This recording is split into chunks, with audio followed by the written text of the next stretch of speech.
নমস্কার বন্ধুরা, অপুর সংসার চ্যানেলে আপনাদের সবাইকে স্বাগত জানাই।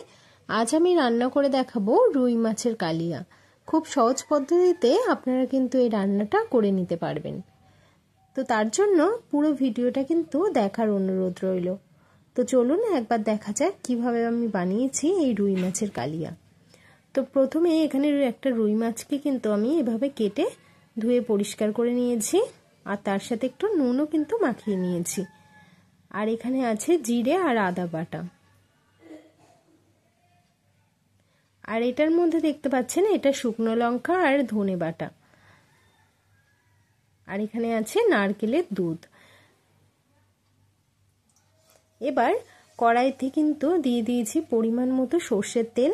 তেলটা যখন খুব ভালোভাবে গরম হয়ে যাবে, খুন্তিটা কিন্তু ওর মধ্যে রেখে দিয়ে আমরা একে একে নুন হলুদ মাখানো রুই মাছগুলোকে তেলের মধ্যে দিয়ে দিচ্ছি।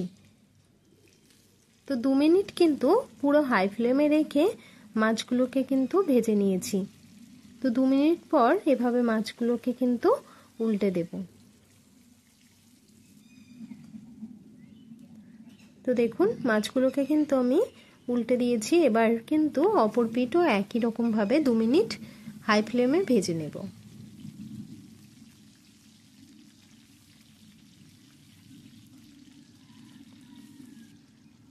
তো মাছ কিন্তু এখানে ভাজা একদম হয়ে গেছে। এখানে কিন্তু মাছ আমি খুব বেশি কড়া করে ভাজবো না, এইভাবে কিন্তু ভেজে নিতে হবে। তো মাছগুলো এবার তুলে নিচ্ছি।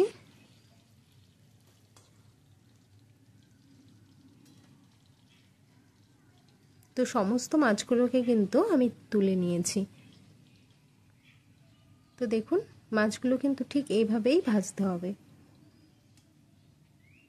এরপর ওই তেলের মধ্যে আরেকটু দিয়ে দিচ্ছি সর্ষের তেল, আর দিয়ে দিচ্ছি একটা গোটা শুকনো লঙ্কা, দিয়ে দিচ্ছি জিরে ফোড়ন, দিয়ে দেব 2টো তেজপাতা। এবার জিরে, তেজপাতা আর শুকনো লঙ্কাটাকে কিন্তু খুব ভালো করে একটু ভেজে নিচ্ছি। এরপর দিয়ে দেব আদা জিরে বাটা,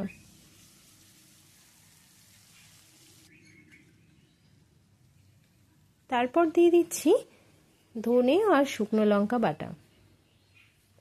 এবার মশলাটা দিয়ে কিন্তু খুব ভালো করে এভাবে মশলাটাকে কষাতে হবে। তো একটু নেড়ে চেড়ে নিলাম। এবার এর মধ্যে দিয়ে দেব পরিমাণ মতো হলুদ, আর দিয়ে দিচ্ছি পরিমাণ মতো লবণ। এবার লবণ হলুদটা দেওয়ার পর এভাবে কিন্তু 2 মিনিট খুব ভালো করে কষাতে হবে। তারপর অল্প একটু সামান্য জল দিয়ে দিয়েছি। জল দিয়ে মশলাটাকে কিন্তু আবারও কষাতে হবে। তো জলটা দেওয়ার পর 1 মিনিট কষিয়ে নিয়েছি। এবার দিয়ে দেব এই পর্যায়ে নারকেলের দুধটা।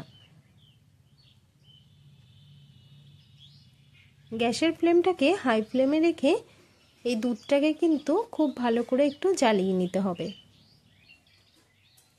আর এই রকম কম তেল মশলার রান্না যদি আপনারা আরও দেখতে চান, তাহলে চ্যানেলটি ঘুরে দেখে আসতে পারেন। ভালো লাগলে চ্যানেলটিকে সাবস্ক্রাইব করে পাশে থাকার অনুরোধ রইল।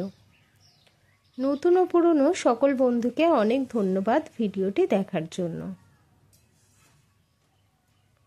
তো দেখুন এই পর্যায়ে এবার দিয়ে দিচ্ছি চেরা কয়েকটা কাঁচা লঙ্কা।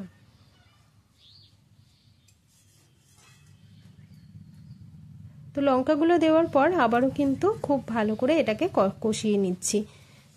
তো দেখুন কষাতে কষাতে কিন্তু নারকেলের দুধ থেকে তেল ছাড়তে শুরু করেছে। তেলটা কিন্তু যখনই এরকম হালকা ভাবে ছাড়বে, তখনই কিন্তু এর মধ্যে দিয়ে দেব আগে থেকে করে রাখা গরম জল। তো আমি কিন্তু এখানে জলটা দিয়ে দিয়েছি। আমি কিন্তু এই পরিমাণ দিয়েছি, আপনারা আপনাদের পরিমাণ অনুযায়ী জলটা দেবেন। তো দেখুন ঝোলটা কিন্তু ফুটতে শুরু করেছে। তো ঝোলটাকে আবারও একটু নাড়াচাড়া করে নিতে হবে এভাবে। এরপর ভেজে রাখা রুই মাছগুলো দিয়ে দেব ঝোলের মধ্যে। তারপর মাছগুলো দেওয়ার পরে কিন্তু খুব ভালো করে মাছগুলোকে একটু উল্টে পাল্টে ঝোলের মধ্যে ডুবিয়ে রাখতে হবে।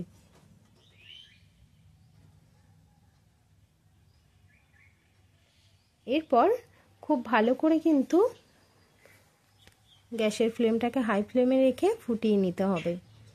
এই পর্যায়ে দিয়ে দিচ্ছি একটু মিষ্টি হওয়ার জন্য চিনি। যেহেতু মাছের কালিয়া একটু কিন্তু মিষ্টি মিষ্টি হলে খেতে খুব ভালো লাগবে। তো তারপর এভাবে কিন্তু খুব ভালো করে আবারও একটু নাড়াচাড়া করে নিচ্ছি।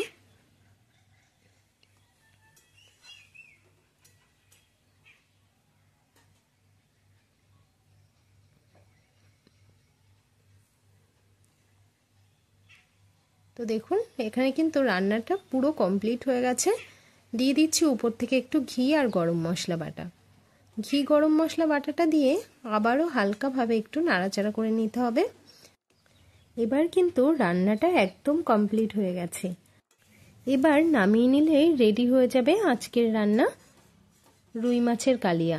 আপনারা অবশ্যই কিন্তু বাড়িতে একবার হলেও ট্রাই করে দেখবেন। আশা করি আপনাদের ভালো লাগবে। ভালো লাগলে লাইক কমেন্ট শেয়ার করে দেওয়ার অনুরোধ রইল। আজ এই পর্যন্ত, দেখা হবে নতুন কোনো ভিডিওর সাথে। ততক্ষণ সবাই ভালো থাকবেন, সুস্থ থাকবেন। ধন্যবাদ।